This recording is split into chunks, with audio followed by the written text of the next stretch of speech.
On the morning of October 3, 2014, at roughly 7:20 in the morning, a John Deere S690 combine harvester, worth somewhere north of $600,000, rolled into a soybean field outside Plainfield, Illinois, made 3 passes down the rows, and stopped moving.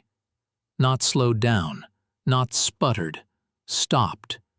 The operator, a young man named Travis Holbrook, who had been running combines for 6 years and knew this machine the way most people know their own cars, sat in the climate-controlled cab for about 30 seconds before he started going through the diagnostic sequence.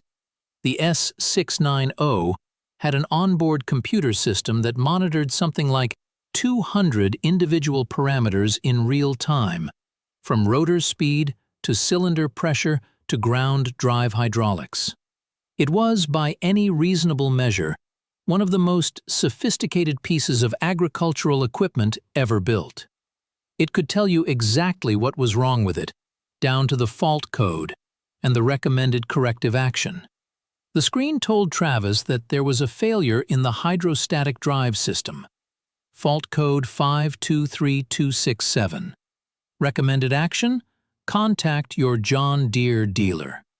Travis called the dealer at 7:31 in the morning. The dealer told him a technician would be out that afternoon. Travis climbed down from the cab, walked to the end of the row and looked at the field that was still in front of him. 460 acres of soybeans, fully ready for harvest, pods tightening by the hour in the dry October air. The weather window, according to every forecast he'd checked that morning, was 4 days.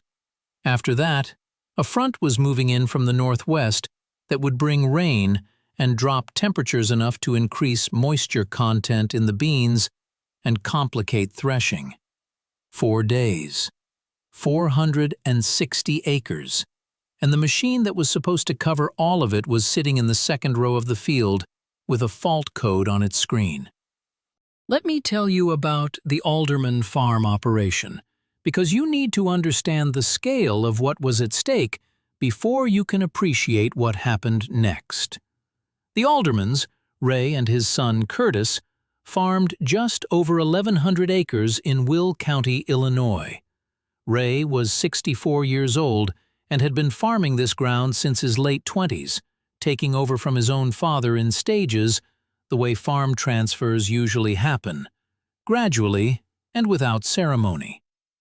Curtis was 38, had a degree in agricultural business from the University of Illinois, and had been the one who pushed for the S690 3 years earlier. The machine represented the largest single equipment purchase the Alderman operation had ever made. It had a 670 cubic inch engine, a 40-foot header, and on a good day in good beans it could cover 120 acres between breakfast and sundown. The loan payment on it was $6,400 a month. When Travis called Curtis at 7:35 to report the fault code, Curtis was already in the field on the other side of the farm, checking pod moisture.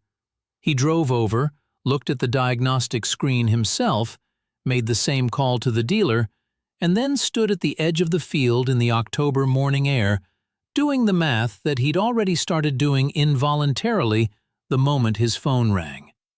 4 days of harvest window, 1,100 acres total, though some of the corn ground could wait a bit longer.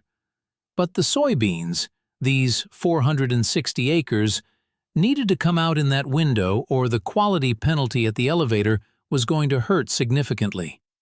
With the S690 running properly, it was manageable. With the S690 sitting in the field waiting for a hydraulic technician, it was a problem with no obvious solution. Curtis called 3 custom harvesters in the region. 2 of them were already committed to jobs they couldn't leave.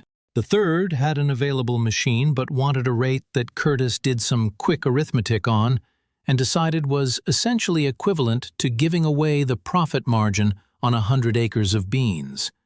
He told the custom harvester he'd call back. The John Deere technician arrived at 2 in the afternoon. His name was Brad, he was 26 years old, and he had a laptop with a diagnostic interface that could read the machine's computer in real time. Brad spent 40 minutes reading data, cross-referencing fault codes, and making 2 phone calls to the regional technical support line.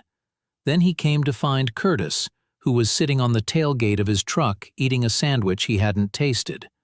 The main hydrostatic pump had failed, Brad said. It was a known failure mode in that generation of S690, more common than it should have been given the price of the machine. The part was available. But the regional distribution center in Moline was showing 3 units in inventory, and 2 of them were already allocated to other dealers with priority orders. The third could be here in 2 days, possibly 3 depending on freight. Curtis looked at Brad for a long moment. 2 days, possibly 3. Brad said he was sorry. He meant it. Curtis thanked him, finished his sandwich without tasting the second half either, and drove back to the farmhouse. He sat at the kitchen table where 4 generations of aldermans had made decisions about this land and tried to think through his options in a systematic way. The custom harvester, a rental machine from the equipment dealer in Joliet, which he called and found out was already out on rental and not expected back for a week. Asking neighboring operations if anyone had capacity to spare, which he did over the next hour and a half by phone, and got the same answer from everyone. October in Will County, Illinois. Everyone who had a combine was running it. Ray Alderman had been in the background of all of this, moving around the farmstead doing the things that needed doing, the way he always did, quietly and without inserting himself into his son's management of the situation. Ray had formally handed the operation to Curtis 4 years ago and had kept his word about stepping back. But that evening, after supper, when Curtis had laid out the situation clearly and without dramatics, Ray was quiet for a moment and then said something that Curtis would think about for a long time afterward. He said, "The Pritchard place." Curtis looked at his father. Gerald Pritchard had farmed 3 miles east of the Alderman place for his entire life and had died the previous spring at 81. His nephew was settling the estate, and the farm was in the process of being sold. But the equipment hadn't been moved yet. It was all still in the old machine shed on the Pritchard property. Curtis said he didn't follow. Ray said, "Gerald had a 1950 Massey-Harris 82 combine. Used it every harvest until the late 1990s when his health made it too hard to keep up with. Kept it maintained after that because Gerald was the kind of man who maintained things. Ray had helped him work on it twice in the 1980s. It ran the last time Ray had any knowledge of it, which was 2009, when Gerald had started it to demonstrate something to a group of students from the county agricultural program who'd come out to look at old equipment. Curtis sat with this for a moment. A 1950 Massey-Harris, 64 years old at the time. A machine that cut grain with a reciprocating sickle bar and threshed it with a cylinder and concave system that had not fundamentally changed since the 1930s. A machine with no computer, no hydrostatic drive, no fault codes. A machine that, in terms of capacity, could cover perhaps 25 to 30 acres on a very good day, compared to the S690's 120. Curtis said, "That won't cover 460 acres in 4 days." Ray said, "It'll cover more than 0. There was a long pause at the kitchen table. Then Curtis picked up his phone and called Gerald Pritchard's nephew. "Now, let me tell you about the Massey-Harris 82, because you need to understand the machine before you can understand what happened in the field.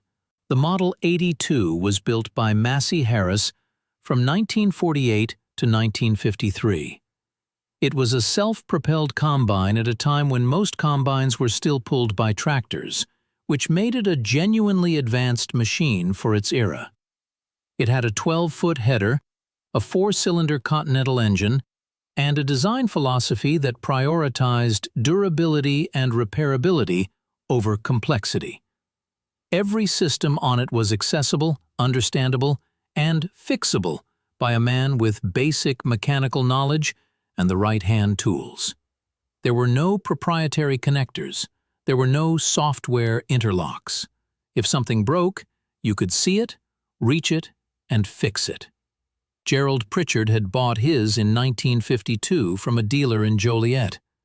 He had run it through 47 harvests, maintained it through the winters with the thoroughness that defined his generation of farmers, and retired it from active service in 1997 when his doctor told him he needed to stop climbing on and off equipment in the field. He had never sold it. He had kept it in the shed, started it regularly, changed the oil, and kept the threshing cylinder adjusted to the tolerances he'd learned over decades of use. When Curtis Alderman pulled into the Pritchard yard the following morning with his father in the passenger seat, Gerald's nephew was already there with the shed unlocked. The nephew's name was David. He was from Naperville, worked in finance, and had the look of a man who was doing his best to be helpful in a situation he did not entirely understand. The shed held 3 pieces of equipment: a 1960s-era tractor that had clearly not run in years, a collection of implements along one wall, and the Massey-Harris 82, sitting in the middle of the shed floor with its red paint faded to something closer to rust orange in places, but clean. Gerald had swept the shed before he died. The combine sat on level concrete, the header lowered, the grain tank empty. It looked like a machine that was sleeping rather than abandoned.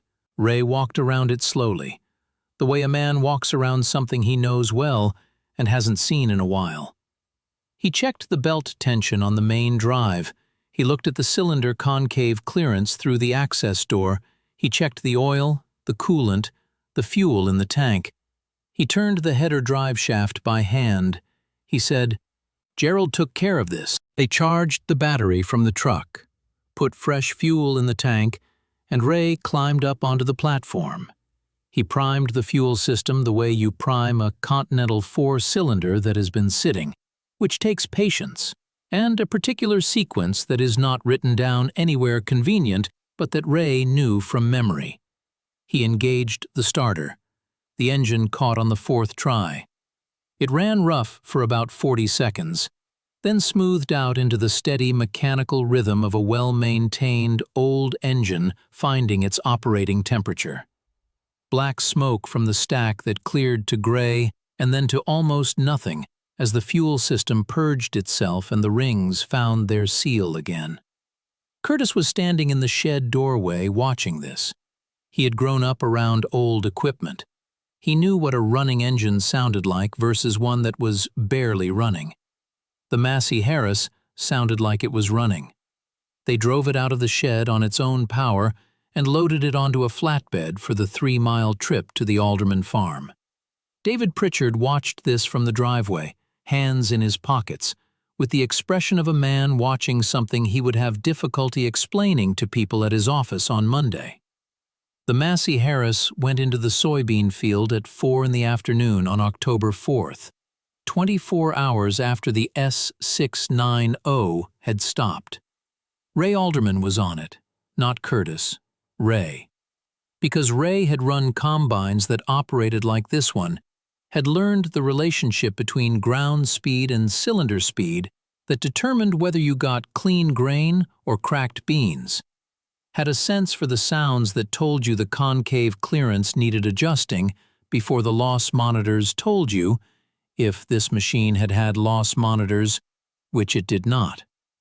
Curtis ran alongside in the grain cart tractor, pulling a wagon to take on the tank loads when they came. The Massey-Harris header was 12 feet wide. The soybeans were heavy and the pods were tight and dry, exactly the conditions that old equipment handled well because there was no moisture management system to confuse and no computer trying to optimize what a good operator could already feel. The first day, Ray covered 31 acres.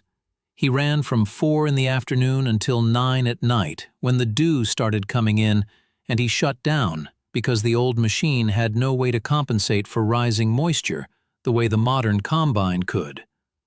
31 acres. Curtis did the math. At that rate, 4 days would yield maybe 100 acres, assuming no breakdowns and good conditions. 360 acres short. But Curtis didn't stop there. He made calls that evening that he should have made the day before. Calls to every farmer he knew personally rather than professionally. Men his father's age who had the kind of equipment that didn't appear in dealer inventories or rental catalogs because it had never left the family farm. He found 2 more machines before 11 that night. A 1955 Case 400 combine belonging to an 80-year-old man named Vernon Schaefer, who lived 12 miles away and had kept his running out of the same stubborn principle that Gerald Pritchard had kept his Massey-Harris. And a 1961 Oliver 33 that belonged to a semi-retired farmer named Don Cusack, who had been watching the weather forecast with the same concern as everyone else in Will County and had already been thinking about whether anyone nearby needed help. By 8 in the morning on October 5th, Curtis Alderman had 3 vintage combines in his soybean field. The Massey-Harris 82, 64 years old. The Case 400, 59 years old. The Oliver 33, 53 years old. Their combined header width was 32 feet, compared to the S690's 40. Their combined harvesting capacity on a good day was perhaps 70 to 75 acres. Not as fast as the S690, not close to as fast, but the field was moving. Now, let me tell you about what happened over the next 3 days, because that is where the real story is. Running 3 vintage combines in a single field requires a kind of coordination that is different from running modern equipment. These machines required attention in ways that the S690 did not. The cylinder speed on the Massey-Harris needed watching on every field change. The Case 400 had a cylinder drive belt that Vernon Schaefer checked and retensioned every 4 hours, because he knew from experience that it would slip if you ignored it, and that slippage would crack beans. The Oliver 33 had a header tilt adjustment that Don Cusack managed by feel, reading the way the cutter bar handled the standing crop. These were not machines that ran themselves. They were machines that required their operators to be continuously engaged, continuously reading what the machine was telling them, making small adjustments that no fault code would ever describe because the feedback was not digital. It was auditory and tactile, and based on experience that had accumulated over decades of harvests.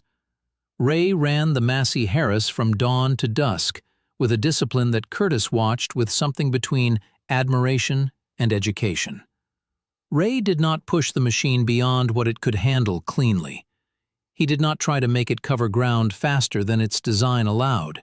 He ran it at the pace it was built for, which was steady and thorough rather than fast, and at that pace it worked without complaint from the first pass of the day to the last. The John Deere technician came back on the morning of October 6th with the replacement hydrostatic pump. The S690 was running again by noon. Curtis climbed in, ran the diagnostic sequence, got a clean screen, and drove out to the field. He came up over the rise at the north end of the property and saw all 4 machines working. The S690 with its 40-foot header moving down the rows at the pace of a man walking briskly. And the 3 old machines, the Massey-Harris and the Case and the Oliver, moving at a pace considerably slower, their operators visible on open platforms without cabs, working in the October light with the focused attention of men who had been doing this their whole lives. Curtis Alderman said later that he stopped the S690 for about 2 minutes at the top of that rise and just watched. He didn't have a particular thought. He just watched. They finished the soybean ground on the afternoon of October 7th, with about 14 hours to spare before the front moved in. The final tally was 462 acres of soybeans harvested cleanly, at acceptable moisture, with no significant field loss. The S690 had done the largest share of it once it was running again, but the 3 old machines, working for 2.5 days before the modern combine came back, had covered 178 acres that would not otherwise have been covered in time. Curtis thanked Vernon Schaefer and Don Cusack with cash at the rates they named, which were modest enough that he added something to each envelope before he handed them over. Vernon waved it off. Don said to keep it for the next time. Ray drove the Massey-Harris back to the Pritchard shed himself, cleaned it, checked the fluids, and parked it where it had been, on the level concrete floor where Gerald had kept it. David Pritchard, the nephew from Naperville, was there when Ray brought it back. He watched Ray go through the shutdown procedure and the post-run checks and the way Ray covered the header with a canvas before he left the shed. David said he was beginning to understand why his uncle had never sold it. Ray said, "A machine that works doesn't need a reason to stay." Let me tell you about what Curtis Alderman thought about through that winter, because the thinking matters as much as the harvest. Curtis had a degree in agricultural business. He had built the Alderman operation into a financially sophisticated farm that used precision data, soil sampling, yield mapping, and careful input management to squeeze the most out of every acre. He was good at his work. The S690 was part of that story, a capital investment that justified itself in capacity and efficiency across a large enough operation. None of that was wrong. But the 3 days of watching his father run a 64-year-old combine while the $500,000 machine sat in the field waiting for a part from Moline had added something to his understanding that the spreadsheets hadn't contained. The vulnerability was not in the cost of the equipment. The vulnerability was in the dependency. A single point of failure in a harvest window is not a systems design problem. It is not a parts availability problem. It is a problem of having allowed an entire operation to depend on a machine that, however capable and sophisticated, could not be fixed in a field by the man running it. The old machines could be fixed in the field. Every operator who ran one of them had, at some point in his relationship with that machine, fixed something on it during harvest. Not with a laptop, with a wrench and a spare belt and the knowledge of where to look. That knowledge, the ability to diagnose and repair in the field with tools that fit in a toolbox, was not a feature that showed up on any specification sheet.